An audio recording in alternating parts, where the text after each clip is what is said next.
மத்தேயு எழுதின சுவிசேஷம் முதலாம் அதிகாரம். ஆபிரகாமின் குமாரனாகிய தாவீதின் குமாரனான இயேசு கிறிஸ்துவனுடைய வம்ச வரலாறு. ஆபிரகாம் ஈசாக்கை பெற்றான். ஈசாக்கு யாக்கோபை பெற்றான். யாக்கோபு யூதாவையும் அவன் சகோதரரையும் பெற்றான். யூதா பாரேசையும் சேராவையும் தாமாரினிடத்தில் பெற்றான். பாரேஸ் எஸ்ரோமை பெற்றான். எஸ்ரோம் ஆராமை பெற்றான். ஆராம் அபினதாபை பெற்றான். அபினதாப் நகசோனை பெற்றான். நகசோன் சல்மோனை பெற்றான். சல்மோன் போவாசை ராகாப்பினிடத்தில் பெற்றான். போவாஸ் யோபேத்தை ரூத்தினிடத்தில் பெற்றான். ஓபேத் ஈசாயை பெற்றான். ஈசாய் தாவீது ராஜாவை பெற்றான். தாவீது ராஜா உரியாவின் மனைவியாயிருந்தவளிடத்தில் சாலமோனை பெற்றான். சாலமோன் ரெகோபெயாமை பெற்றான். ரெகோபெயாம் அபியாவை பெற்றான். அபியா ஆசாவை பெற்றான். ஆசா யோசபாத்தை பெற்றான். யோசபாத் யோராமை பெற்றான். யோராம் உசியாவை பெற்றான். உசியா யோதாமை பெற்றான். யோதாம் ஆகாஸை பெற்றான். ஆகாஸ் எசேக்கியாவை பெற்றான். எசேக்கியா மனாசேயை பெற்றான். மனாசே ஆமோனை பெற்றான். ஆமோன் ஓசியாவை பெற்றான். பாபிலோனுக்கு சிறைப்பட்டு போகும் காலத்தில் ஓசியா எகோனியாவையும் அவனுடைய சகோதரரையும் பெற்றான். பாபிலோனுக்கு சிறைப்பட்டு போன பின்பு எகோனியா சலாத்தியாலை பெற்றான். சலாத்தியேல் செருபாபேலை பெற்றான். செரோபாபேல் அபியூத்தை பெற்றான். அபியூத் எலியாக்கீமை பெற்றான். எலியாக்கீம் ஆசோரை பெற்றான். ஆசோர் சாதோக்கை பெற்றான். சாதோக் ஆஹீமை பெற்றான். ஆஹீம் எலியூத்தை பெற்றான். எலியூத் எலெயாசாரை பெற்றான். எலெயாசார் மாத்தானை பெற்றான். மாத்தான் யாக்கோபை பெற்றான். யாக்கோபு மரியாளுடைய புருஷனாகிய யோசேப்பை பெற்றான். அவளிடத்தில் கிறிஸ்து எனப்படுகிற இயேசு பிறந்தார். இவ்விதமாய் உண்டான தலைமுறைகள் எல்லாம் ஆபிரகாம் முதல் தாவீது வரைக்கும் 14 தலைமுறைகளும், தாவீது முதல் பாபிலோனுக்கு சிறைப்பட்டு போன காலம் வரைக்கும் 14 தலைமுறைகளும், பாபிலோனுக்கு சிறைப்பட்டு போன காலம் முதல் கிறிஸ்து வரைக்கும் 14 தலைமுறைகளுமாம். இயேசு கிறிஸ்துவனுடைய ஜனனத்தின் விபரமாவது, அவருடைய தாயாகிய மரியாள் யோசேப்புக்கு நியமிக்கப்பட்டிருக்கையில் அவர்கள் கூடி வரும் முன்னே அவள் பரிசுத்த ஆவியினாலே கர்ப்பவதியானாள் என்று காணப்பட்டது. அவள் புருஷனாகிய யோசேப்பு நீதிமானாயிருந்து அவளை அவமானப்படுத்த மனதில்லாமல் இரகசியமாய் அவளை தள்ளிவிட யோசனையாயிருந்தான். அவன் இப்படி சிந்தித்து கொண்டிருக்கையில் கர்த்தருடைய தூதன் சொப்பனத்தில் அவனுக்கு காணப்பட்டு, தாவீதின் குமாரனாகிய யோசேப்பே, உன் மனைவியாகிய மரியாளை சேர்த்து கொள்ள ஐயப்படாதே. அவளிடத்தில் உற்பத்தியாய் இருக்கிறது பரிசுத்த ஆவியினால் உண்டானது. அவள் ஒரு குமாரனை பெறுவாள். அவருக்கு இயேசு என்று பெயரிடுவாயாக. ஏனெனில் அவர் தமது ஜனங்களின் பாவங்களை நீக்கி அவர்களை இரட்சிப்பார் என்றான். தீர்க்கதரிசியின் மூலமாய் கர்த்தராலே உரைக்கப்பட்டது நிறைவேறும்படி இதெல்லாம் நடந்தது. அவன், இதோ ஒரு கன்னிகை கர்ப்பவதியாகி ஒரு குமாரனை பெறுவாள். அவருக்கு இம்மானுவேல் என்று பெயரிடுவார்கள் என்று சொன்னான். இம்மானுவேல் என்பதற்கு தேவன் நம்மோடிருக்கிறார் என்று அர்த்தமாம். யோசேப்பு நித்திரை தெளிந்து எழுந்து கர்த்தருடைய தூதன் தனக்கு கட்டளையிட்டபடியே தன் மனைவியை சேர்த்து கொண்டு அவள் தன் முதற்பேரான குமாரனை பெருமளவும் அவளை அறியாதிருந்து அவருக்கு இயேசு என்று பெயரிட்டான். மத்தேயு 2ஆம் அதிகாரம். ஏரோது ராஜாவின் நாட்களில் யூதேயாவிலுள்ள பெத்லெகேமிலே இயேசு பிறந்த பொழுது கிழக்கிலிருந்து சாஸ்திரிகள் எருசலேமுக்கு வந்து, யூதருக்கு ராஜாவாக பிறந்திருக்கிறவர் எங்கே? கிழக்கிலே அவருடைய நட்சத்திரத்தை கண்டு அவரை பணிந்து கொள்ள வந்தோம் என்றார்கள். ஏரோது ராஜா அதை கேட்டபொழுது அவனும் அவனோடு கூட எருசலேம் நகரத்தார் அனைவரும் கலங்கினார்கள். அவன் பிரதான ஆசாரியர், ஜனத்தின் வேதபாரகர் எல்லாரையும் கூடிவர செய்து கிறிஸ்துவானவர் எங்கே பிறப்பார் என்று அவர்களிடத்தில் விசாரித்தான். அதற்கு அவர்கள், யூதேயாவில் உள்ள பெத்லெகேமிலே பிறப்பார். அதேனென்றால், யூதேயா தேசத்தில் உள்ள பெத்லெகேமே, யூதாவின் பிரபுக்களில் நீ சிறியதல்ல. என் ஜனமாகிய இஸ்ரவேலை ஆளும் பிரபு உன்னிடத்திலிருந்து புறப்படுவார் என்று தீர்க்கதரிசியினால் எழுதப்பட்டிருக்கிறது என்றார்கள். அப்பொழுது ஏரோது சாஸ்திரிகளை இரகசியமாய் அழைத்து நட்சத்திரம் காணப்பட்ட காலத்தை குறித்து அவர்களிடத்தில் திட்டமாய் விசாரித்து, நீங்கள் போய் பிள்ளையை குறித்து திட்டமாய் விசாரியுங்கள். நீங்கள் அதை கண்ட பின்பு நானும் வந்து அதை பணிந்து கொள்ளும்படி எனக்கு அறிவியுங்கள் என்று சொல்லி அவர்களை பெத்லகேமுக்கு அனுப்பினான்.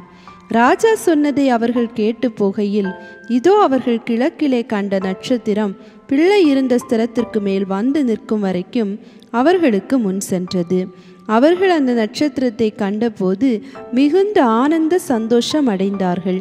அவர்கள் அந்த வீட்டுக்குள் பிரவேசித்து பிள்ளையையும் அதன் தாயாகிய மரியாளையும் கண்டு சாஷ்டாங்கமாய் விழுந்து அதை பணிந்து கொண்டு தங்கள் பொக்கிஷங்களை திறந்து பொன்னையும் தூபவர்க்கத்தையும் வெள்ளை போலத்தையும் அதற்கு காணிக்கையாக வைத்தார்கள். பின்பு அவர்கள் ஏரோதனிடத்திற்கு திரும்பி போக வேண்டாம் என்று சொப்பனத்தில் தேவனால் எச்சரிக்கப்பட்டு வேறு வழியாய் தங்கள் தேசத்திற்கு திரும்பி போனார்கள். அவர்கள் போன பின்பு கர்த்தருடைய தூதன் சொப்பனத்தில் யோசேப்புக்கு காணப்பட்டு, ஏரோது பிள்ளையை கொலை செய்ய தேடுவான். ஆதலால் நீ எழுந்து பிள்ளையையும் அதன் தாயையும் கூட்டிக் கொண்டு எகிப்துக்கு ஓடிப்போய் நான் உனக்கு சொல்லும் வரைக்கும் அங்கே இரு என்றான்.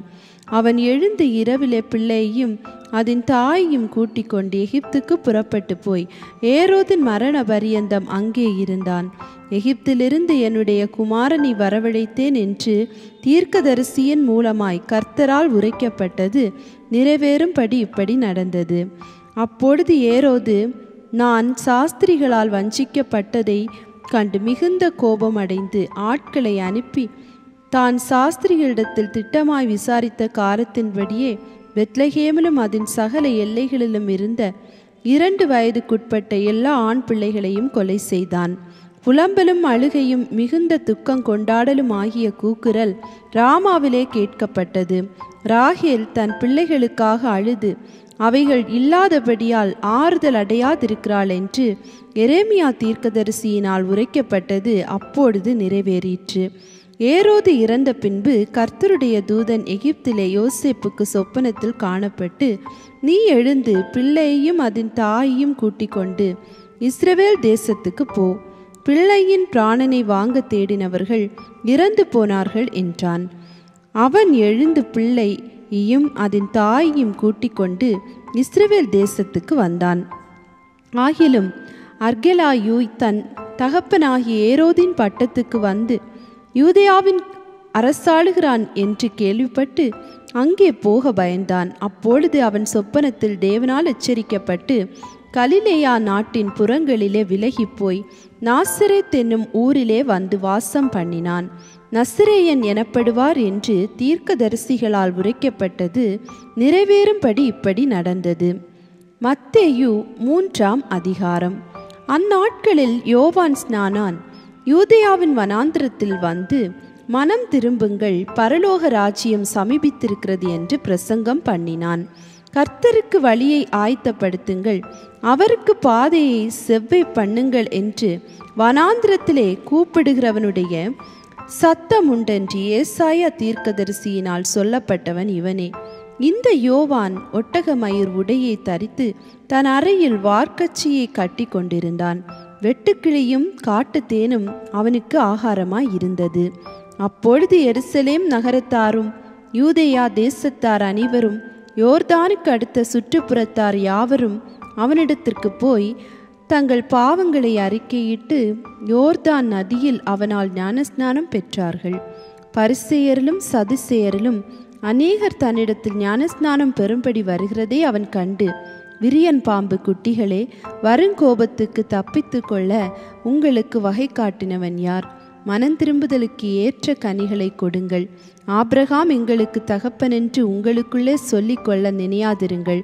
தேவன் இந்த கல்லுகளினாலே ஆபிரகாமுக்கு பிள்ளைகளை உண்டு பண்ண வல்லவராய் இருக்கிறார் என்று உங்களுக்கு சொல்லுகிறேன்.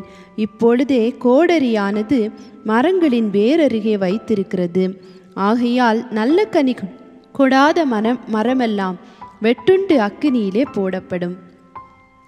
மனம் திரும்புதலுக்கென்று நான் ஜலத்தினால் உங்களுக்கு ஞானஸ்நானம் கொடுக்கிறேன். எனக்கு பின் வருகிறவரோ என்னிலும் வல்லவராய் இருக்கிறார். அவருடைய பாதரட்சைகளை சுமக்கிறதற்கு நான் பாத்திரன் அல்ல. அவர் பரிசுத்த ஆவியினாலும் அக்கினியினாலும் உங்களுக்கு ஞானஸ்நானம் கொடுப்பார். தூற்றுக்கூடை அவர் கையில் இருக்கிறது. அவர் தமது களத்தை நன்றாய் விளக்கி தமது கோதுமையை களஞ்சியத்தில் சேர்ப்பார். பதரையோ அவியாத அக்கினியினால் சுட்டெரிப்பார் என்றான். அப்பொழுது யோவானால் ஞானஸ்நானம் பெறுவதற்கு இயேசு கலிலேயாவை விட்டு யோர்தானுக்கு அருகே அவனிடத்தில் வந்தார். யோவான் அவருக்கு தடை செய்து, நான் உம்மாலே ஞானஸ்நானம் பெற வேண்டியதாயிருக்க நீர் என்னிடத்தில் வரலாமா என்றான்.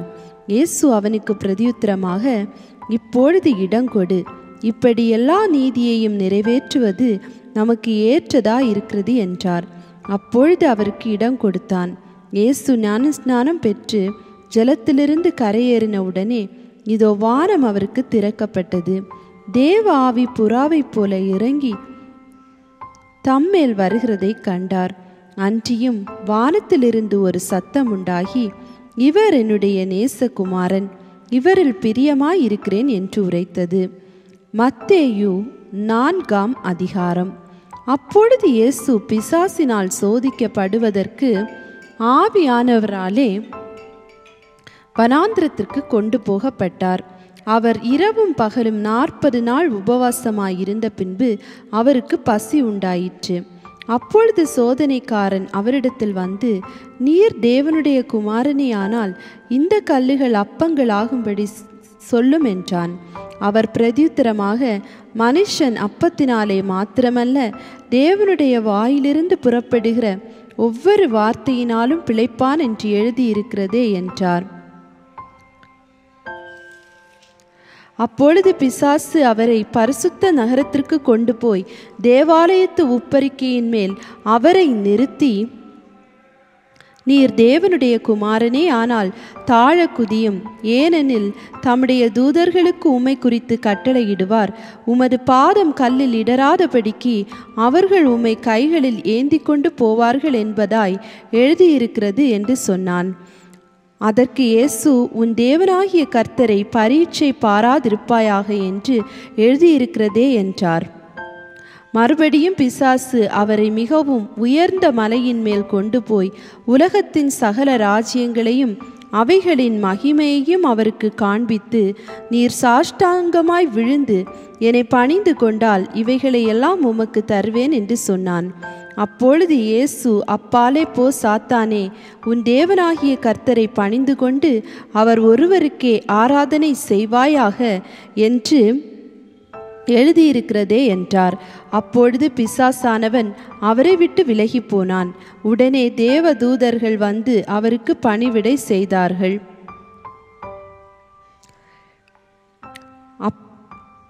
யோவான் காவலில் வைக்கப்பட்டான் என்று இயேசு கேள்விப்பட்டு கலிலேயாவுக்கு போய் நாசரேத்தை விட்டு செபுலோன் நப்தலி என்னும் நாடுகளின் எல்லைகளில் இருக்கும் கடற்கரைக்கு அருகான கப்பர்நகூமிலே வந்து வாசம் பண்ணினார்.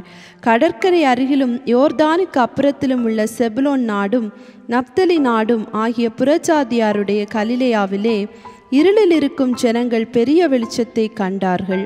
மரண இருளின் திசையில் இருக்கிறவர்களுக்கு வெளிச்சம் உதித்தது என்று ஏசாயா தீர்க்கதரிசியினால் உரைக்கப்பட்டது நிறைவேறும்படி இப்படி நடந்தது. அது முதல் இயேசு, மனம் திரும்புங்கள், பரலோக ராஜ்யம் சமீபித்திருக்கிறது என்று பிரசங்கிக்க தொடங்கினார். இயேசு கலிலேயா கடலோரமாய் நடந்து போகையில் மீன் பிடிக்கிறவர்களாயிருந்த 2 சகோதரராகிய பேதுரு எனப்பட்ட சீமோனும் அவன் சகோதரன் அந்திரேயாவும் கடலில் வலை போட்டு கொண்டிருக்கிற போது அவர்களை கண்டு, என் பின்னே வாருங்கள், உங்களை மனுஷரை பிடிக்கிறவர்களாக்குவேன் என்றார். உடனே அவர்கள் வலைகளை விட்டு அவருக்கு பின் சென்றார்கள். அவர் அவ்விடம் விட்டு போகையில் வேறு 2 சகோதரராகிய செபதேயுவின் மகன் யாக்கோபும் அவன் சகோதரன் யோவானும் தங்கள் தகப்பன் செபதேயுவுடனே படவிலிருந்து தங்கள் வலைகளை பழுது பார்த்து கொண்டிருக்கிற போது அவர்களை கண்டு அவர்களையும் அழைத்தார். உடனே அவர்கள் படவையும் அவர்கள் தகப்பனையும் விட்டு அவருக்கு பின் சென்றார்கள். பின்பு இயேசு கலிலேயா எங்கும் சுற்றி நடந்து அவர்களுடைய ஜெப ஆலயங்களில் உபதேசித்து ராஜ்யத்தின் சுவிசேஷத்தை பிரசங்கித்து ஜனங்களுக்கு உண்டாயிருந்த சகல வியாதிகளையும் சகல நோய்களையும் நீக்கி சொஸ்தமாக்கினார். அவருடைய கீர்த்தி சீரியா எங்கும் பிரசித்தமாயிற்று. அப்பொழுது பலவித வியாதிகளையும் வேதனைகளையும் அடைந்திருந்த சகல பிணியாளிகளையும் பிசாசு பிடித்தவர்களையும் சந்திர ரோகிகளையும் திமிர்வாதக்காரரையும் அவரிடத்தில் கொண்டு வந்தார்கள். அவர்களை சொஸ்தமாக்கினார். கலிலேயாவிலும் தெக்காபோலியிலும் எருசலேமிலும் யூதேயாவிலும் யோர்தானுக்கு அப்புறத்திலும் இருந்து திரளான ஜனங்கள் வந்து அவருக்கு பின் சென்றார்கள்.